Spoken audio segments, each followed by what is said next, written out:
Welcome back to the Kenny Mauck Show. We're excited to have a great guest here, Dr. Shannae Anderson. I got to get her right, and she'll get me. But welcome again, Shannae. We're excited about having you on part two of this really important topic that we've been discussing. And I just want to remind everybody again of the book, Leaving Your Life Imprint. We're getting some great reviews from folks, some New York Times best-selling folks that are supporting in referencing the book and picking up and realize the importance of story. You know, your redemptive story is invaluable, and God made us awesome and wonderfully made, one of a kind. Every person's story, everybody's blessing in this life, regardless of how you come in this world or leave this world, you have a story. And God wants you to make the best of it. It's never too early to start your story, by the way. And so pick it up, Leaving Your Life Imprint, and you give a donation, and basically you help feed our veterans that we serve every day and 24/7 in our homes that we have for veterans and for seniors. And that's where the money goes, is when you donate, you're feeding somebody else for that day. And so thank you for your gifts and kindness. Um, so Dr. Anderson, let me just start out with by saying this. Let's just deal with the huge elephant in the living room, okay? Uh, when we done away with some of these great things like the Ten Commandments, prayer, and all these really things that have really made our country kind of like the glue and fabric of the entire country. I know in the 60s, I believe it was 62, the Supreme Court banned prayer. Mm-hmm. Just that in of itself, banning prayer in schools, you look at the transformation 662 till now, all the things that was the beginning, but then there was a lot of things that went beyond that. But just prayer, not being able to pray, what do you think that may have done to just our little kids and our students in our school that would constantly have a teacher that cared enough to open up in prayer about the day? See, I wish that I had experienced that as a child because when I was in school, I never had that. Hmm. And so, I really think I keep talking about you remove God from every piece of our society and you have to replace it with something because you're left with a vacuum. And I think sadly, what's happened is it's been replaced by evil. It's been replaced instead of, if we're not elevating God to be the author of our lives and the Lord of our lives, we have to elevate something. And I think what has happened is we elevate self. And I think that we're in a culture that is worshiping self, Yeah. whether it's what I feel, this is, if I feel like I'm a man trapped in a woman's body, if I feel like, all these different things, it's really a worship of self.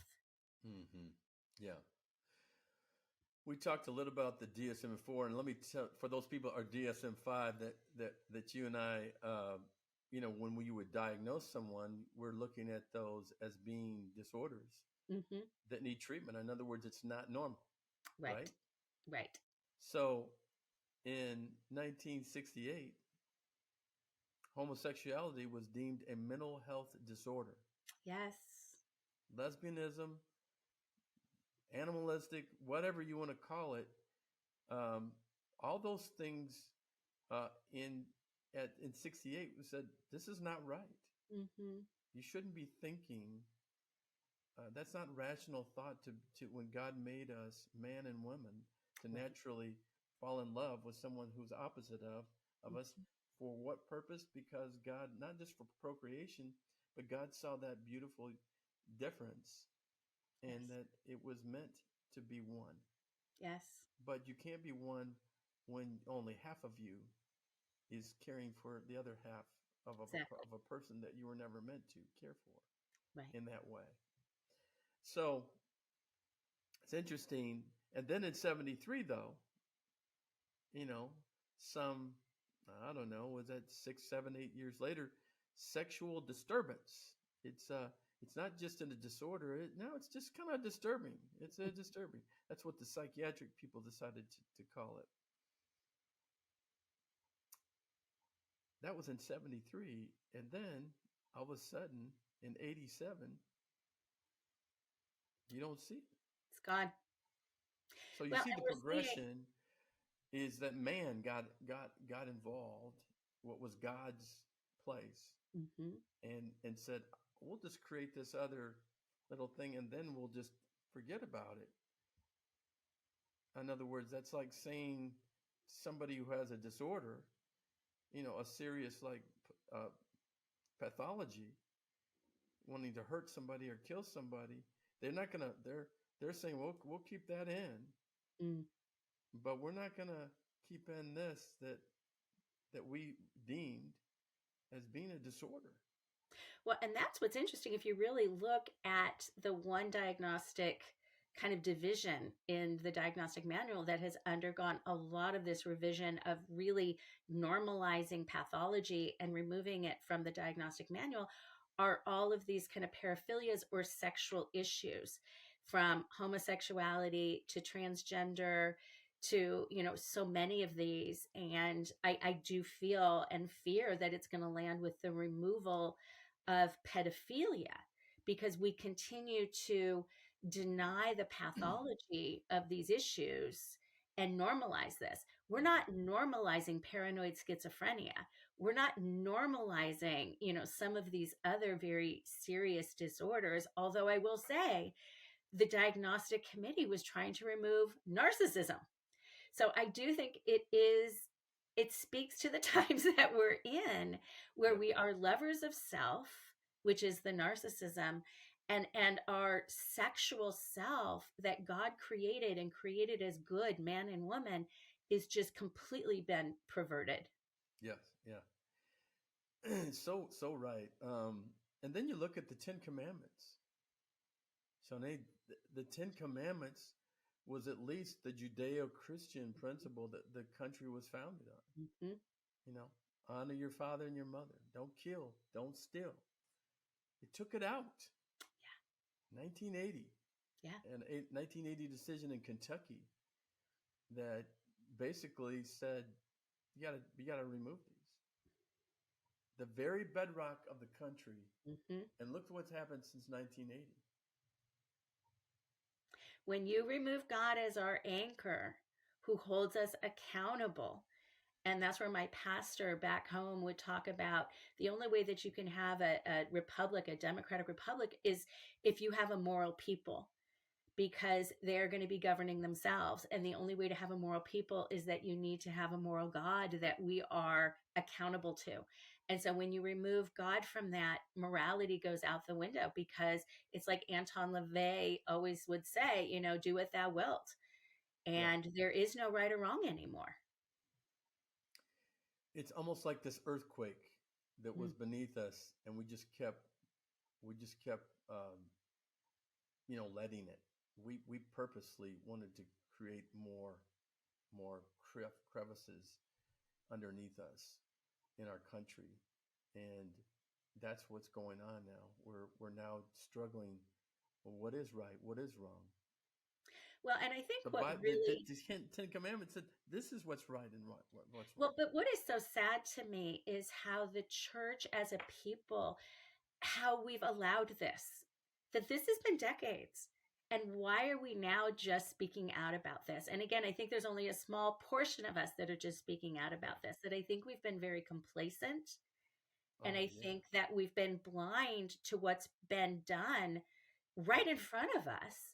I think we entrusted our children to the state. We've entrusted that they would have our best interest at heart, and they have not. Shannae, when you look at even Christians getting them to vote, Ah, my God of mercy, I had some people say up to maybe 1 million Christians did not vote. I mean, the apathy oh, in the church. You're right. I mean, it's just Paul spoke about it back then. He's either I'd rather you be hot or cold, but than be lukewarm. right. Towards the Lord. Well, and And what we know even about the American Revolution, it only took about 3% of the population to stand up and fight back. And how can we not even have 3% of the population, especially if you look at the church? I mean, we know the church is dwindling, but if we just had the church who believes in the Ten Commandments, hopefully, we know that the Christian worldview is being thrown away, but the church needs to be the one that's standing up to fight back against this, because that is the seat of morality. If we're still holding on to what God's word says, we need to hold this country accountable. yeah, well, and stop and think about, what's going on with our literature in schools. Mm, What's going on there with, people that, we've kept, as we remove the absence of sacred oaths and traditions. Now we're removing probably good books and good things about how to be good citizens, and how to be good models for your parents, and those in authority figures. We've lost that. So our major cities, when you look at law enforcement now, I never saw about, uh, thinking, I'm gonna disrespect an officer of the law.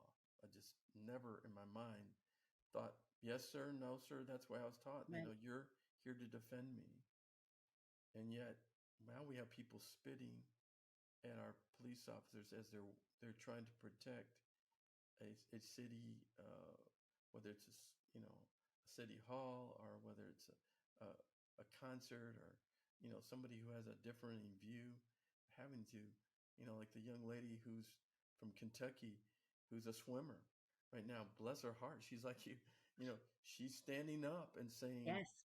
"Hey, wait a second, I'm a female. I have males genitalia wanting to be in my locker room, and also wanting to compete against me. Something's wrong here, America. Wake up," right? Yes. Well, if we have our authority basically saying defund the police, if we have the authorities in our country does not know what a woman is, if our new Supreme Court justice can't even explain to us what a woman is, I think just as children look to parents as authorities for direction, I think sadly, much of our country has been looking to our government saying, how are we supposed to believe about this? And also, I think, again, I keep going back to our churches. If we have these woke churches that are saying, this is a good thing to follow, people sadly, I mean, I know a lot of people get upset if I talk about this, but it's very much like being a good German. I'm just going to sit back and not complain about what's going on in my country. Mm, yeah, we see the results of that. Yeah, this we can't just put our heads in the sand Mm-mm. and feel like evil's going to go away. You know, No, it's only going to get worse. yeah. And I think that's the thing that's disconcerting, is that our children, even my own grandchildren, my grandchildren, I'm thinking, I've got five of them, and I'm thinking, what are they going to face? Here I'm facing this. My God, what? And I remember, Shannae, I remember with my pastor here, who is deceased since, but 50 years being a pastor. He looked at me one time when we went to lunch, and he said, "Kenny," I was the director of counseling at Christ Church, and he said, "Kenny, I tell you, there's going to come a day," and it was prophetic. And Mm. I didn't know. I never, thought I would disagree with my pastor. I thought, man, that's pretty far out. But he said, there's going to come a day where they're going to legislate the abuse of children. Ugh. They're gonna But they're gonna it's happening now. they're gonna legislate where it's okay to emotionally and physically and sexually abuse a child. Wow. That was prophetic. I was like, wow, was he ever right? Yes. I mean, we're seeing that. We're seeing that now. Um, these kids that brought over from the South America and Mexico. What's going on there? And then, what's going on in our, in our movies and in the media, about what, how far that pendulum is swinging towards the abuse of children, and legislating it, as especially now that they're confusing our kids about, uh, you know, I've got this thing, and maybe you can help me with it, but it's almost like I want to say something like proud of my God given, my own gender, my God given Mm, gender. I almost want to put that on a on a on our kids' hats and mm, shirts and and whatever they're wearing, to say, no, I'm proud that God made me, my being, as a woman, as a little child, as a little girl, or as a little boy. I'm so proud that God gave me that natural sense of wanting to love mm. the opposite sex, and that God created us that way. And now we're seeing this really onslaught of the gay and lesbian community, now saying, now that we've got this, now let's totally confuse uh, our little ones. That's No, I think abuse. That's that is abuse. exactly what's going on. And I think we have to remember Satan is after our children. And Yeah. I think he is coming after them in so many ways. Mhm. And it is, I do believe it is child abuse. A lot of what is going on, exposing these children to very inappropriate um, concepts, inappropriate relationships. And what's so sad is children trust their teachers. Teachers are Mhm. supposed to be safe people, and yet teachers are the ones that are bringing in books and are bringing in subjects and are discussing Mhm. things that are biologically impossible and confusing our children big time. I mean, there are hairs raising up around my whole body to say, wait a second. We even have people in the church now. We have people in the church that are asserting it's okay to serve God's people when you're unnaturally lusting after someone of the same sex. I'm Hmm. sorry. Uh, those people should be fired. Hmm. Hmm. I actually saw a video the other day of a transgender drag queen in the pulpit preaching about how their transgender issue was a gift from the Lord. And I was just horrified to hear this. Wow. Wow. Yeah, I mean, God's going to start judgment at the people of God, Yes. because it's like, are you living the commandments that I gave you? Are you and it's not just the commandments. Internally, we know the difference between right and wrong. The Bible says that. Nature itself tells us what's right and wrong within our very nature. So that turn against the very nature that God created, that's evil. Yeah. But I think what is so sad is so many people, and I think unfortunately so many people in the church especially, are The kind of apathy. like, you do you. It's not affecting me. Yeah, I'm not going to get involved. I don't want to be judgmental. yeah. I'm just going to love, let love be love. And none of this is scriptural. No. And it is really allowing evil to persist and penetrate. And it doesn't stop, it just continues to take more and more ground. Well, I love that you're working with a dear friend of mine, Dr. Tim Glinton. I believe he's leading. I truly believe he is leading, He is. and he's inviting people to these great conferences. We need leadership like that, Yes. like AACC, American Association of Christian Counselors. We also need this in our politicians, to not be to be unapologetically Hmm. strong, and I'm seeing it in some of them. Josh Hawley, some other Hmm. really great Christians that are standing up, but we need more. Well, I Um, really want to say this is not in my nature. I hate conflict. And I was, the student in school that would take the fail instead of getting up in front of the class and public speak. And so I keep saying, if I can speak out about this, anybody can speak out about this, that this is truly the strength and the power of the Holy Spirit working in me, who has transformed me in the last few years to be able to have a voice and to have a platform to speak out about this, because this was never on my radar. This was never a place I wanted to be. But the Lord put me in such a place and has given me his strength and his voice to speak out about all this evil and unrighteousness.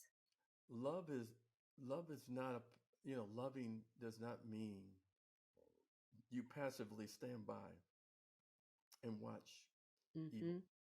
Exactly. That you somehow kick that as well. I don't want to upset anybody. I don't want to ruffle any feathers. And Right. we're beyond that. We're Yeah. beyond that. If we can't confront what's right in our face, right? And that's what's happening. They're putting it right in our face to Hmm. say, if you don't like it, I'm coming to your town Right. and I'm going to show you. And I do believe that's why a lot of people are leaving. You're seeing a lot of people in these blue states that Hmm. are being led by ungodly leaders. Yes. People are leaving, Yeah. and they're And coming to that's where I Tennessee, think, they're coming to Texas, they're coming to Florida. yes. Um, and but I pray that they don't bring their extra uh, liberal friends with them. Stay there, and yeah, we have to reequate the to where people are. But it's sad that even these people that have been Democrats a long time, I've spoken with some of them, and they're for the first time questioning why it took them so long. But it's like, Yeah. hey, this is not something I signed up for. I'm a blue collar worker. I just wanted to have my union to help me keep my salary where it needs to be. Hmm. Well, that's not the case anymore. These Hmm. people, these teachers unions, they're very powerful, and they're the ones that are pushing a lot of this garbage down our Yes. kids' throat. Um, and they're connected with all these um, lesbian, gay communities. They are partnering, and they make no bones about it. They're out to change Hmm. this country of ours, founded on God. Absolutely. Yeah. Um, so what you deal with um, this whole thing with what are you writing? Are you doing books? Are you encouraging people? What is your are you have a certain ministry towards this, or is this all part of the what you're doing with Tim's group? I'm just trying to understand. Right. Well, I started speaking out just against COVID lockdowns and the mental health consequences of that pretty much on my own Hmm. back in 2020. And then after my license got challenged in California and I moved out to Virginia, I am doing a lot of speaking, like I'm doing now with you. I do a lot of podcasts of trying to get the word out there of what's really going on, and honestly, trying to really develop an army and trying to really make people bold about what is going on and the importance of speaking out against it. But at the same time, I am also the co-director of the Ethics and Advocacy Division at the AACC, the American Association of Christian Counselors. And what we are trying to do is also kind of wake people up of what is going on in the Christian counseling field and how they are trying to silence and really kill our field. They Hmm. really are trying to take away accreditations of Christian counseling master's and doctoral level programs. They're going after licenses. They're going after a lot of Christian counselors who do not want to abide by the laws that they are laying out. And so we're working with a lot of legal associations, a lot of attorneys, public policy individuals of really trying to fight back and take ground because we really believe we're facing an existential threat. Yeah. Um, so, Shawnee, do you think having people that are truly recovered from the dysfunctional thinking of attraction, sexual attraction, do you think having people like that, how do we know that the how do you vet, and how do you do you have people that are that that are on the front lines saying, this was me then, this is me now, I realized my error, and I realized I was walking outside of God's purpose by this unnatural lust. Are you seeing people that are coming around? I think there are some. I know in my practice, because I specialize in trauma, I work a lot with eating disorders. I specialize also in borderline personality disorder, which is really a disorder around identity, Mm-hmm. and instability. And so a lot of my patients will come to me believing that they are gender fluid, believing that they maybe are bisexual or something like that. And a lot of this, from what I've found, is really tied to their trauma. Mm-hmm. I have one patient in particular, when she came to me, I'm a lesbian, I'm gender fluid, and rather than confronting that directly and kind of doing the affirmation thing, I just kind of said, oh, okay, whatever, and just kind of set it aside while I began to treat her other issues that she was struggling with, severe depression, anxiety, and eating disorder. And as we began to work together, she finally disclosed to me a history of childhood sexual trauma, and that's why she doesn't want to be a woman, because her body was actually the crime scene of her trauma, and why she doesn't like or trust men, and why she doesn't want to be with men, because they had harmed her in sexual ways. And I see this over and over and over again with my patients, that so many of them have Yeah. underlying trauma, underlying Yeah. issues that are feeding a lot of this. You know, thank you for bringing that up. The I probably had 4 or 5 cases, and I would say 90% of the cases there was trauma. In other words, another male um, had victimized another male, Yeah. which is sad. Hmm. Um, and walking through that is difficult. It's not Yes. easy. I mean, it's not easy because someone has perpetrated um, Hmm. unlawfully and ungodly. Yes. Ruined the innocence of what God created. So yeah, but I also know then there's others where that was not the case, Hmm. and they chose it. They Hmm. purposely chose that lifestyle, Hmm. not because they were perpetrated on, but maybe there was somebody in their family that influenced that. But again, it was still a conscious choice. Well, I So think that there's a lot of reasons why people will make these choices. I think what is discouraging is that a lot of people believe that they were born this way and that it's all genetic. And what we know is that exactly. nothing behavioral is genetic. It's not like, I have green eyes, I was born genetically with green eyes. You're not born homosexual, you're not born transgender. Now, might there be an itty bitty possible genetic predisposition? Possibly. But again, it's like I always liken it to alcoholism. We know that there's a genetic predisposition for individuals to become alcoholic, but you also have a choice. Are you going to drink Right. or are you not going to drink? And even if you become an alcoholic, you can still choose to not drink. So genes are not destiny. It's Right. always a choice that we make. Sure. Well, um, you have been phenomenal to speak with, and I just really feel like, I my I'm not only a guy that's interested in psychology and counseling my whole life, but I've also been a singer, and Mm. it's like moments like this I want to sing that song. Peace, peace, wonderful peace coming down from the Father above. You know, uh, we have to be soaked with His presence. To be clothed in His arms. Sometimes Mhm. and realize that God, you're the only thing that keeps me, my family, my church, my school. Mm. It only makes sense if you're in the center of it. Yes. You know, and bonding with other people because like I said, we've been through this tragedies here in Nashville. It's obviously brought our community closer together, Mm. but we're looking for long-term answers. How do we heal Mhm. from this? How do we move forward? Has it woken us up uh, to to the woke culture even more?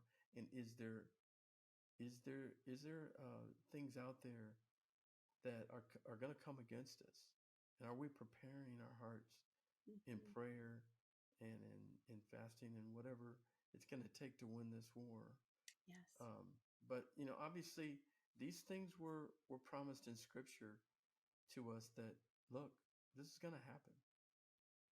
But what you do with it's very important, and how you respond to it's very important. And for God, Absolutely. just like a parent that grieves over the loss of a forward, wayward child, I believe God is doing that with this whole homosexual lesbian community, saying, I cannot, and will not. Uh, I will let you go to your own Mm, devices. And what are some of those things that God lets people go to? Shanae, I believe that AIDS is a result of, mm, of those choices, natural choices and decisions, mm, um, catastrophic things that happen to people. And but as far as this anger and rage and murder, that's going to continue because that's all wrapped up in this whole identity of gender, gender identity instead of what God created you to be. You're still trying to. And I'll stop this, and y'all let you close with a closing thought. But it's interesting how deceptive the enemy is, Shanae. Uh, when you see men that are in a man-to-man relationship, one of them trying to be a man mm, in that relationship, in their dress, in their actions, and one trying to be that's how deceptive. mhm. And that God says, I'm gonna let you onto your own devices. You Right. know it's wrong. You're still trying to pretend. You're trying to be something I never created you to be. I'm gonna let you go because I've done everything I can to show you. I went to a cross to show you how much I Mm, loved you. But if you're gonna go there, you're gonna suffer the consequences, and that's gonna happen. And we have to be understanding of that we have to protect our children. We have to protect ourselves, and that's why men like myself, we're gonna suit up. We're gonna lock and carry, because we are not gonna let my family or somebody else's family be killed. And that's why the state of Tennessee, you know, you know, don't be surprised if you see a holster when you come visit us, because we're going to protect our families here. mm. So, Well, I support well, you in that, and I think that's what I'll it let comes you down I'll to. let you I'll let you close us out on thoughts about what we've talked about. And um, I appreciate you coming on and helping us kind of think through as Christians what we can do to heal and yet put up our boundaries when necessary. Well, I think there are two really important things that if I could give to Nashville, if I could give to every city, county, state in America, is that it really comes down to, I think, two things. It's a relationship with others, and it's a relationship with God. That as times continue to get darker, we need to support each other. We need to be there for each other. We need to have fellowship, to hold each other both accountable, but to also support during this darkness. But then also, we're not going to survive any of this if we don't have our eyes fixed on Jesus. And I always think of Peter walking on water. He could walk on water when he had his eyes fixed on Jesus, but as soon as he learned, or as soon as he looked to see the storm raging around him, he fell. And that's where I think we need to have our eyes just fixed on Jesus, holding hands with our families and friends. We can be a strong battlefront for what's going on right now in our culture. Good, good word. Well, thank you again for your time. Blessings to you and your Thank you. family, and give Tim a hello for us. Will do. Will do. Thank you for having me on. God bless. Hey guys, thanks so much for watching the show. If you guys have any questions, or if you would like to donate and receive the book, please head on over to kennymuck.org/show. Here you can ask us any questions that you might have, as well as make a donation. Thank you so much for watching.